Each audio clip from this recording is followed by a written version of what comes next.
Here is an interesting question for you. If you were just getting started on an overland build on your rig, what would be the first things that you would do or add to your vehicle? Well, frankly, based on what I see in here, I believe a lot of people get this wrong. And so the answers I'm going to give you in this video may not be entirely what you're expecting. So sit back, buckle up, because in this video, I'm going to share with you the 5 modifications / enhancements that should be invested in first. Let's go. All right, look, I get it. This one is not very sexy, but bear with me for a minute. This is the biggest mistake that I see people make. They get themselves an overland rig, or they start building up their current vehicle as an overland rig, and rather than focusing on vehicle maintenance first, they go straight to the usual: bumpers, winches, rooftop tents, all that stuff.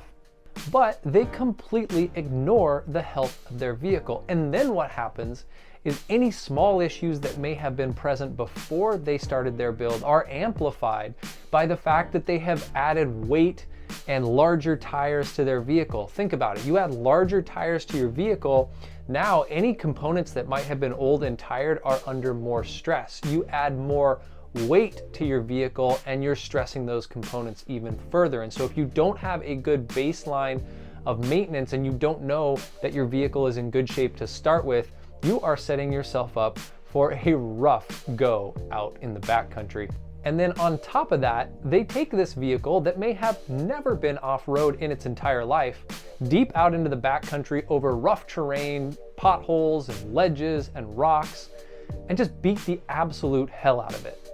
So my suggestion would be that before you do anything else, you make sure that your vehicle's preventative maintenance is dialed in. And if you don't know the maintenance history on your vehicle, then I would strongly encourage you to have a baseline maintenance done. At the very least, have everything checked over, make sure that all the fluids are fresh, because there is nothing worse than a catastrophic failure when you're deep out in the backcountry and help is a long ways away.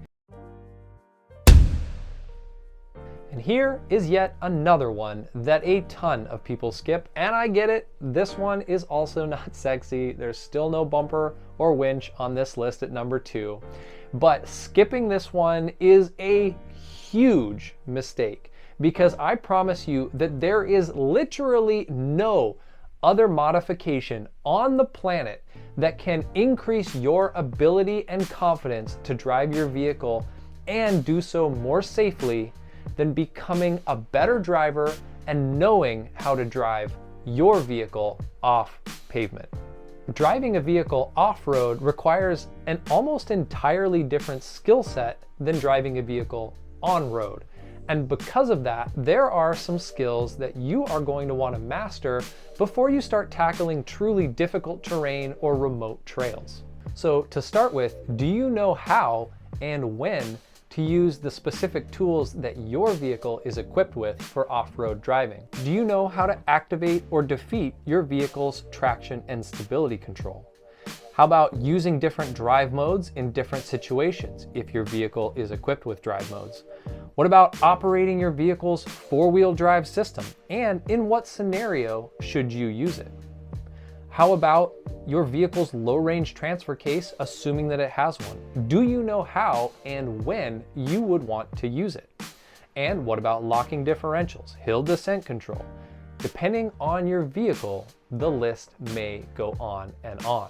And then beyond learning how your vehicle operates off-road, there is also a surprising amount of driving technique that is required to effectively and safely navigate off-road obstacles. Just as a little bit of an aside here, I was really surprised at how much precision and focus is actually required. To me, someone who has done track days in cars and motorcycles, I find that it actually requires the same amount of focus and precision. Everything just happens very slowly. So just to give a few specific examples, do you know how to place your tires properly to clear obstacles and avoid damage?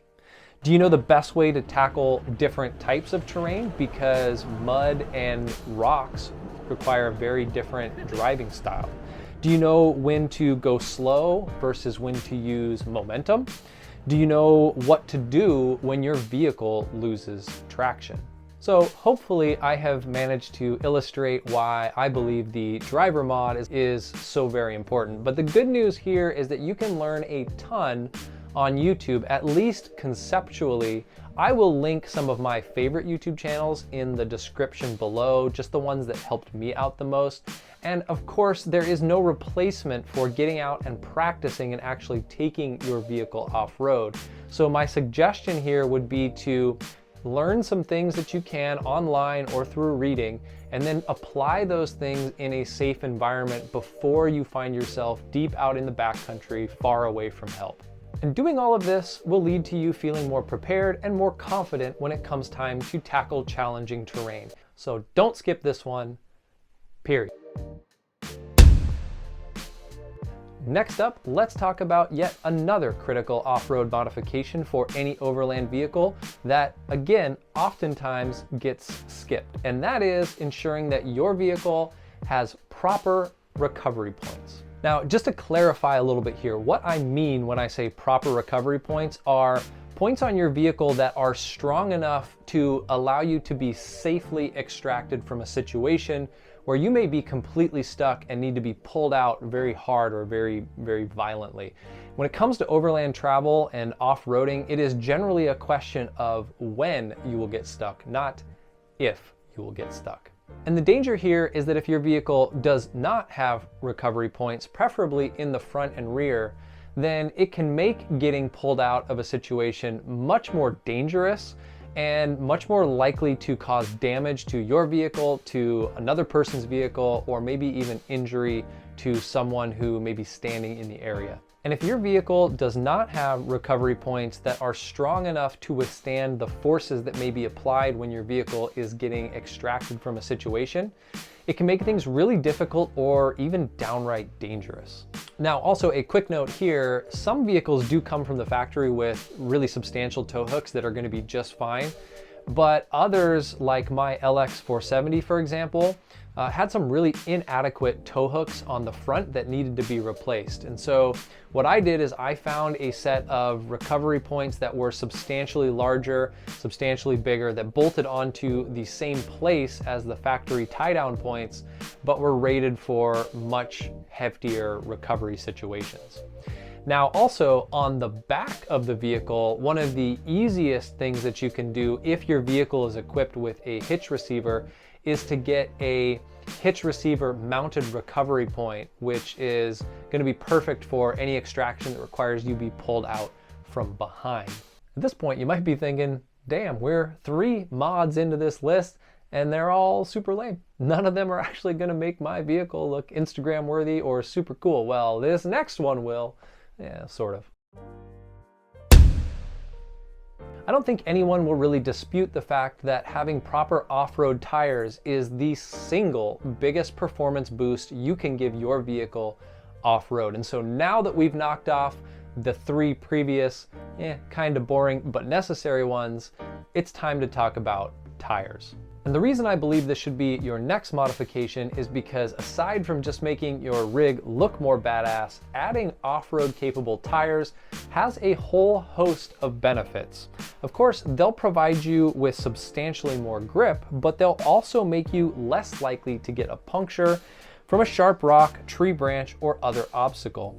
On top of that, depending on your specific vehicle, you may be able to go up a size or 2 in tire size, and by doing that, you're actually going to gain a little bit of an instant lift. As far as which type of tires you should be looking at, that's really a topic for an entirely different video, so I'm not going to cover that here. But generally speaking, you're going to be looking at either an all-terrain tire or a mud terrain tire, just depending on your use case and what you're going to do with it. Coming in at number 5 and the final spot in this list, let's talk about armor. Yes, finally, we get to talk about armor. We get to talk about steel bumpers and winch mounts and swing outs and all that cool Instagram.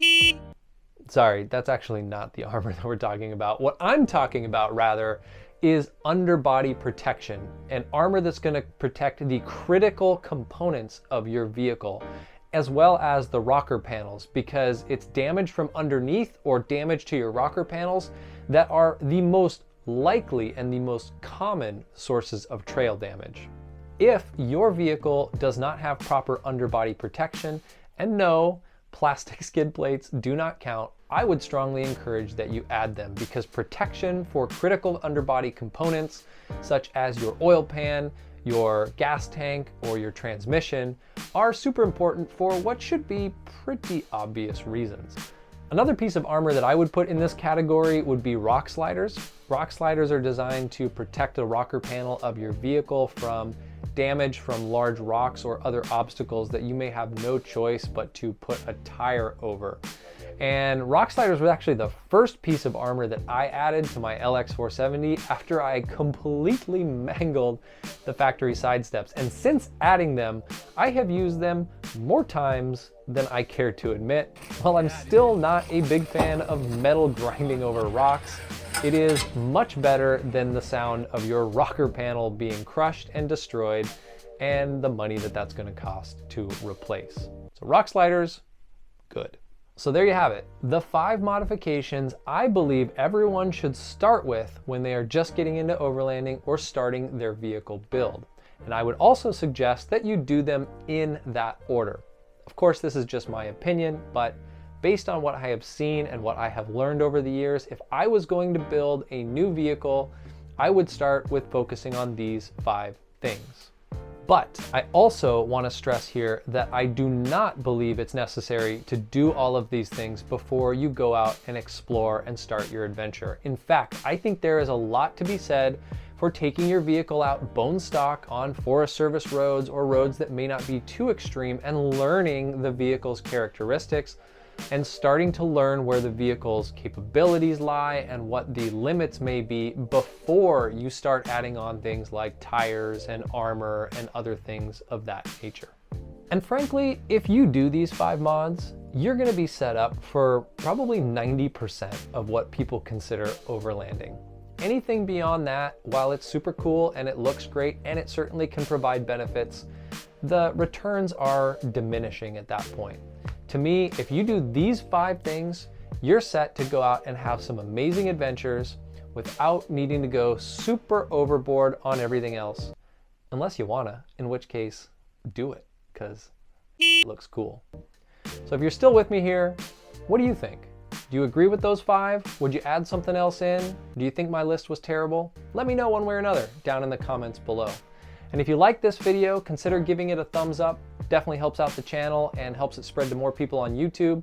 And if you like content like this, give us a subscribe, because I got plenty more tips and tricks coming for the beginning overlander.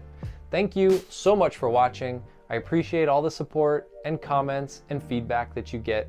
We're gonna keep growing this channel. We're gonna keep having a great time with it. So stay tuned for the next one. Oh, and if you liked this video, then I would definitely encourage you to check out this one next.